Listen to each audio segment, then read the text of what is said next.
Imagine, one day it begins to rain. One day, then a month, then a year, and it never stops. The seas rise to swallow the deserts, forests grow over the dead lands, and the creatures that once ruled this planet begin to die out in waves. Not because of an asteroid, not because of an ice age. 234 million years ago, this planet truly reigned without end for 2 million years straight.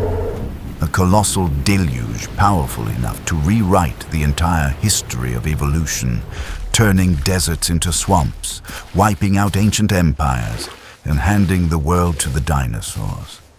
This is not mythology, but a real chapter in Earth's history. The Carnian Pluvial episode.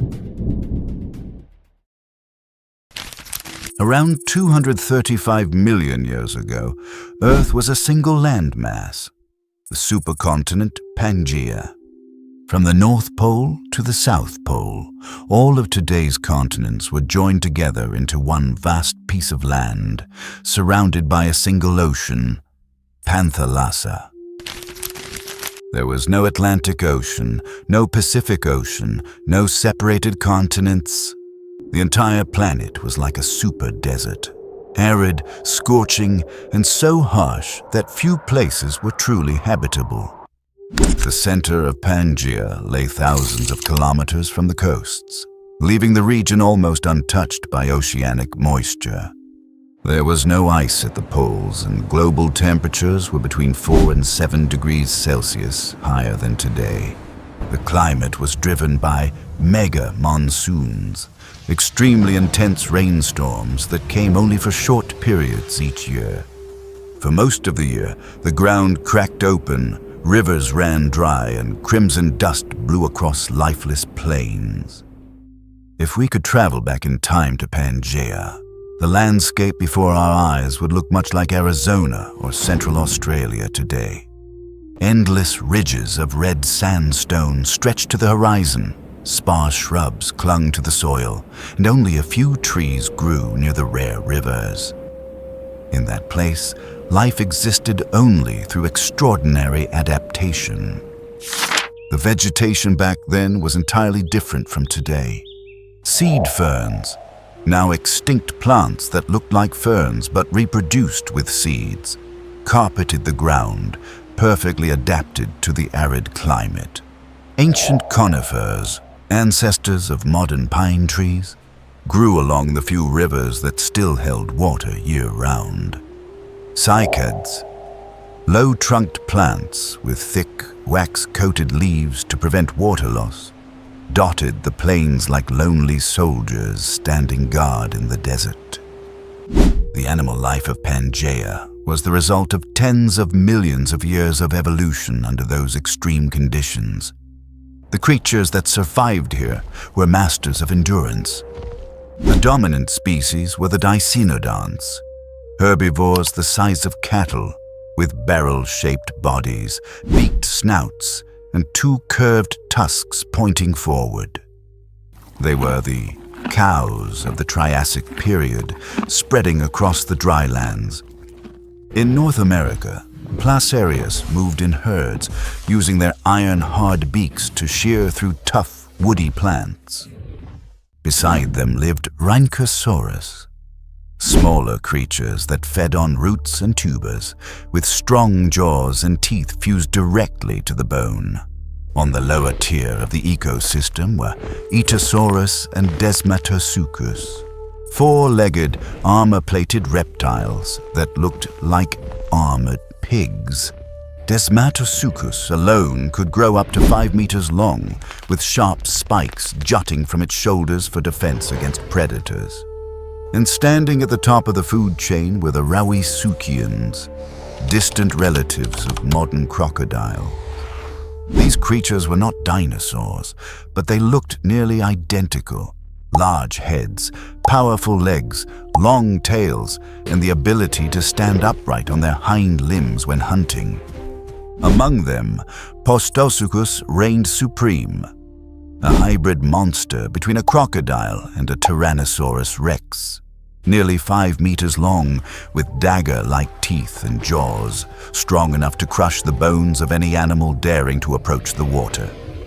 At that time, dinosaurs already existed, but they were mere outsiders, small, light, and rare.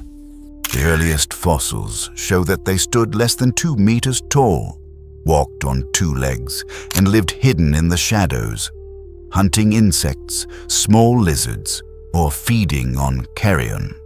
In the world of Post-Tarsicus, they were nothing more than prehistoric mice, existing but unnoticed.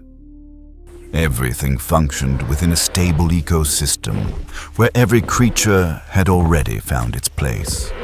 For tens of millions of years, this world remained unchanged until fire rose from within the earth.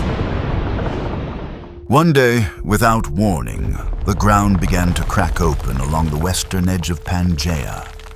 From there, molten lava erupted, creating a massive chain of eruptions that lasted for hundreds of thousands of years.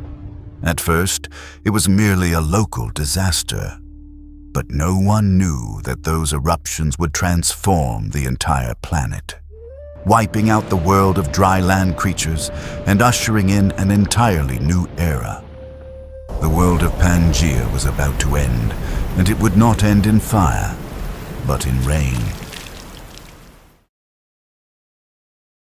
On the surface of Pangaea, everything seemed calm. The placerias still grazed on leaves along the dry riverbeds, and the Postosuchus still lurked for prey in the deep red shadows of sandstone cliffs. But deep beneath the surface, Earth was preparing a revolution, a fury no creature would recognize until it was far too late. Around 234 million years ago, the western region of the supercontinent Pangaea, what is now Canada and Alaska, began to split apart. Cracks hundreds of kilometers long opened across the Earth's crust. From those fissures, basaltic lava poured onto the surface, spreading like colossal rivers of fire.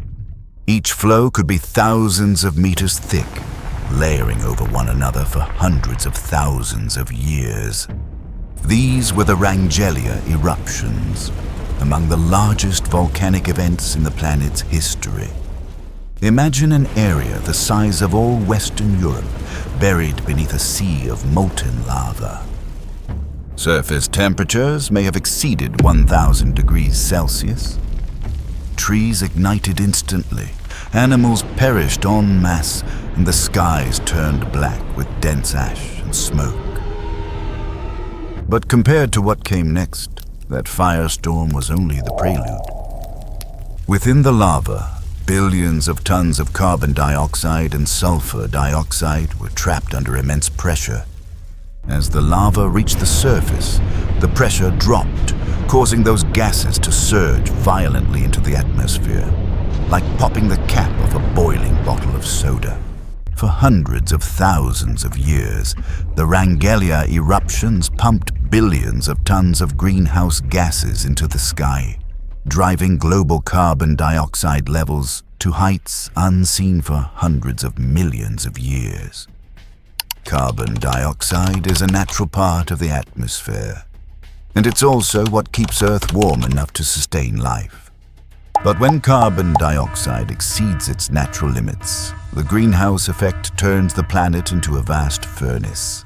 Sunlight still reached the surface, but the heat reflected from the ground could no longer escape. The atmosphere became a colossal blanket, trapping all that energy. Global temperatures rose another 4 to 7 degrees Celsius, which might not sound like much, but it was enough to overturn the planet's entire climate system. The oceans, covering more than 70% of Earth's surface, began to warm rapidly. Warm water evaporates faster than cold, filling the atmosphere with immense amounts of moisture. And water, ironically, is also one of the most powerful greenhouse gases. That created a brutal feedback loop. As temperatures rose, more water evaporated. Water vapor trapped more heat, causing temperatures to rise even further. The hotter it got, the faster the water evaporated. The more vapor there was, the more humid the atmosphere became. And once the air was saturated, all that vapor had only one place to go: back down as rain.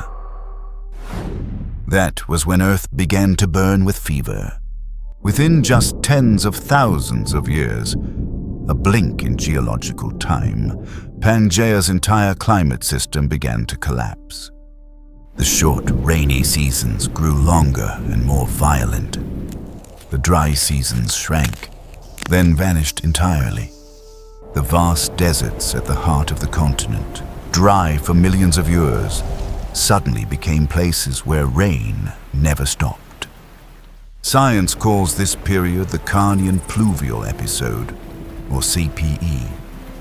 In reality, it was 2 million years of continuous rainfall. It wasn't rain in one place, nor storms in one region, but a global climatic cycle where the atmosphere held so much water that rain became a permanent feature of the planet. Rivers that once flowed only during the wet season became permanent torrents, surging year-round. They carved into the red desert soil, carrying mud, sand, and dead trees out to sea. Highlands were eroded away, while the low plains slowly drowned. Swamps, lakes, and stagnant waters spread across Pangaea. In the oceans, the consequences were even more devastating. Massive sediment flows from the continents suffocated ancient coral reefs, burying them beneath layers of mud and clay. Marine organisms that depended on clear, oxygen-rich water, such as ammonoids, crinoids, and bivalves, began to die off in vast numbers. Entire marine ecosystems were entombed, while on land, an entirely new world was taking shape. And as the skies poured endlessly, the rulers of the deserts, the Dicynodonts, Rauisuchians, and armored Dinosaurs, began to vanish. The arid world collapsed. A new era of humidity, noise, and chaos was rising, lasting 2 million years without a single dry day. No one at that time could have understood that it was fire beneath the earth, the very symbol of destruction, that was creating the fertile ground for new life to emerge. And in that endless sea of rain, a small, seemingly insignificant creature was preparing to take over the planet: the dinosaur.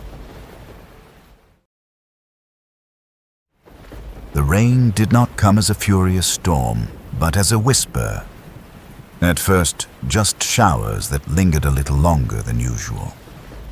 But then, over thousands of years, it simply never stopped. Day after day, month after month, year after year, the sky seemed torn open, and Earth entered the wettest chapter in its entire history. That was the Carnian Pluvial episode, a time when rain became the planet's default state. Pangaea's atmosphere was thick with moisture, vapor rising from the Panthalassa. Ocean blanketed the entire planet, turning the sky into a dense gray shroud. The sun was still there, but its light, filtered through heavy clouds, was dim and yellow, as if the world were trapped in an endless twilight. There were no dry seasons, no blazing sunlight, only endless days filled with the ceaseless sound of rain. The vast deserts that had once stretched for thousands of kilometers began to crack open and turn into swamps. Rivers that once flowed only seasonally became mighty waterways, carving deep into the red earth. Flooded plains expanded, and in places that had been parched for millions of years, new lakes began to form. The red dust of sandstone, the symbol of the arid world, was washed away, leaving behind thick layers of black mud, evidence that Earth was changing from its very core. In the geological record today, that transformation remains vividly visible. Beneath lie red rocks, traces of the arid age. Just above them are black shales, rich with organic matter, mud, coal, and the remains of water-loving plants. Higher still are red rocks again, but now with an entirely different fossil record. Creatures that had adapted to the new world. Geologists call this the Carnian scar, a distinct boundary marking the moment when Earth drowned in its own breath. The first victims were the plants. The seed ferns, the iconic flora of the Dry Age, had relied on firm soil and seasonal rains, but now they suffocated in the wet, muddy ground. Their roots rotted, their seeds failed to germinate, and within just tens of thousands of years, a brief instant on the geological scale, seed fern forests vanished from most of the continents. In their place rose ancient conifers, tall trees with deep roots, able to survive in moist, oxygen-poor environments. Beneath their canopy, true ferns spread densely, carpeting the forest floor. It was a complete turnover of the plant world, from arid desert to drenched forest. And once the vegetation changed, the entire ecosystem had to follow. Ancient herbivores like Dinosaurs, which had evolved over tens of millions of years to chew tough, dry plants, were pushed to the brink of extinction. Their jaws and teeth were designed for fibrous desert vegetation, not the tender leaves of rainforests. As their food disappeared, so did their chances to adapt. Dicynodont fossils became scarcer in the rock layers of the CPE period, until they vanished entirely. Rhynchosaurus, root and tuber eaters with their distinctive fused teeth, shared the same fate. Rooted plants could no longer survive in waterlogged soil, leaving them without sustenance. And the Rauisuchians, the apex predators that depended on large herds of herbivores, fell into starvation. When the prey vanished, the predators followed. The entire food chain collapsed. The arid world that had once ruled Pangaea was swept away in just a few 100,000 years. It was a mid-scale mass extinction, but its consequences were far deeper, erasing the planet's entire old ecological structure. Meanwhile, the oceans were dying too. Vast amounts of sediment from the continents buried ancient coral reefs, triggering a cascading collapse of marine ecosystems. Ammonoids, ancient relatives of squids, crinoids, water-filtering organisms, and bivalves, all suffered catastrophic declines. The seas turned murky and oxygen-poor, and many coastal regions became dead zones, where no life could survive. Geologists call this the siliciclastic switch, the moment when the seafloor, once built by living organisms, carbonate, was completely replaced by mud and silt washed down from the continents. The marine ecosystems were entombed, and it would take millions of years for balance to return. Yet amid the global catastrophe, some species survived. Not the strongest ones, but the most adaptable. Creatures that could adjust, feed on anything, and change to endure. These were nature's opportunists. Where the great beasts fell, the small and nimble began to rise. Smaller, lighter, and quicker reptiles, including the earliest dinosaurs, found their chance to expand their territory. At the same time, the first ancestors of mammals, ancient turtles, and primitive crocodiles began to thrive in the newly formed wetlands. Pangaea's ecosystems were rebooting, and this time, the rulers would not be the same. The post-CPE world would become a planet of jungles, swamps, and dinosaurs. Those 2 million years of endless rain, which might sound like a curse, were, in truth, the planet's moment of rebirth. Nature had shut down its old systems, and within the floods of unending rain, Earth began to rewrite its own evolutionary history.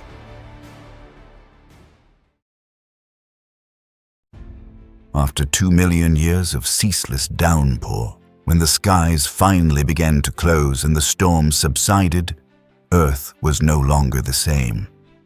Vast swamps stretched across Pangaea, ancient conifer forests rose where deserts once lay, and black mud choked the beds of rivers long gone dry. The world of the ancient giants and the massive dicynodonts, the root-eating rhynchosaurs, and the predator rauisuchians had vanished completely. In this lush, rain-soaked planet, the small creatures that once hid in the shadows now stepped into the light.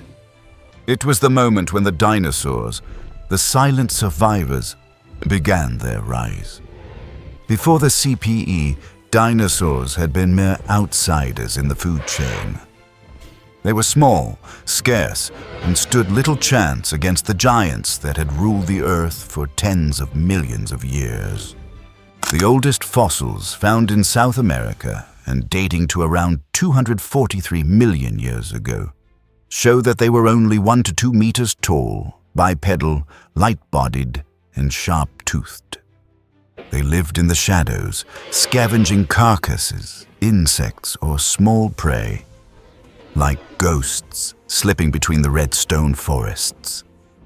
But after the CPE, as the great herbivores disappeared, the world opened up, and the dinosaurs, agile and opportunistic, seized the moment. With no massive dicynodonts to compete for food and no rauisuchians ruling the food chain, dinosaurs swiftly took their place in the ecosystem. In the fossil record, this transition is astonishingly clear. In rock layers from and after the CPE, dinosaur fossils suddenly appear in abundance. Larger, more diverse, and more complex than those from just a few 100,000 years before. From small, humble creatures, they became the first beings to reshape the New World. As dense forests spread and the humid climate took hold, food became more abundant than ever. It was the perfect condition for the expansion of herbivorous dinosaurs, especially the sauropodomorphs, early ancestors of the long-necked giants such as Brachiosaurus and Apatosaurus that would come millions of years later. Though at first they were only about 3 to 5 meters long, their unique fermenting digestive systems allowed them to extract nutrients from tough, fibrous plants, vegetation that previous herbivores could never digest. Their lightweight bodies, sturdy legs, and long necks let them reach the high canopies of the humid forests, avoiding direct competition with other species. That advantage enabled them to thrive steadily and gradually rise to dominance on land. As the herbivorous dinosaurs spread, predators inevitably evolved alongside them. The first carnivorous dinosaurs, the theropods, began to appear with streamlined bodies, long legs, powerful jaws, and sharp claws. From here, a new evolutionary branch unfolded, the path that would one day lead to kings like Tyrannosaurus rex and even to modern birds. Fossil evidence shows a striking increase in their size, speed, and biodiversity within just a few million years after the CPE. It was a spectacular biological renaissance, a time when life not only recovered from disaster but became stronger than ever before. This remains one of paleontology's most fascinating mysteries. Why, among countless species that survived the CPE, were only the dinosaurs able to rule the planet for the next 150 million years? Scientists believe the answer lies in their adaptability. Dinosaurs stood fully upright, lifting their bodies off the ground, allowing them to move farther and faster with less energy. Their rapid growth rates enabled them to reach adulthood within just a few years, a critical advantage in an ever-changing world. Many dinosaurs were flexible feeders, both hunters and omnivores, capable of adapting to shifting food sources. Most importantly, their super-efficient respiratory system, equipped with air sacs similar to those of modern birds, allowed them to absorb oxygen effectively even in hot, humid and oxygen-poor climates. All these traits made dinosaurs symbols of adaptive evolution, not merely of brute strength. They were not born to dominate. But when the world collapsed, they were the first to rise again. And though they conquered the land, they were not alone. Expansion of rivers, lakes and swamps during the CPE created perfect conditions for the ancestors of ancient crocodiles, the phytosaurs, to thrive. They resembled modern crocodiles but had longer snouts and eyes positioned on top of their heads, ideal for ambushing prey from the water. Beneath the mud, the first turtles also began to evolve, carrying hard shells, a nearly perfect design that still endures today. Meanwhile, in the hidden corners of the dense forests, tiny, fur-covered creatures, the ancestors of mammals, quietly multiplied. Small cynodonts and mammalomorphs, no larger than shrews, lived nocturnally, feeding on insects and staying far from the watchful eyes of dinosaurs. They were neither strong nor large, but they were clever and adaptable. And hundreds of millions of years later, their descendants would inherit the Earth. When the last rains finally ceased, Earth entered a new epoch, a lush, humid and vibrant planet teeming with life. Ancient conifer forests stretched across Pangaea, blanketing lands that had once been barren deserts. Rivers carved ceaseless paths toward the seas, creating an ecological network more complex than ever before. This world now belonged to the most adaptable of all creatures, and at the top of that chain stood the dinosaurs. They would rule the planet for 150 million years, ushering in a magnificent age that spanned from the late Triassic through the Jurassic and Cretaceous, the golden era of the colossal rulers. And it all began with just 2 million years of rain. The rain that drowned the old world to give birth to a completely new age of Earth. 2 million years of rainfall have long passed, yet their echoes still resonate within the heart of the planet. Every black rock layer deep beneath Arizona, every grain of coal in Europe's sediments, all are reminders that this planet once wept for 2 million years to be reborn. Without that rain, dinosaurs might never have existed, and humanity, the distant descendants of those who survived, might never have appeared. Nature rewrote its own laws through water, fire, and time to remind us that every great beginning is born from ruin.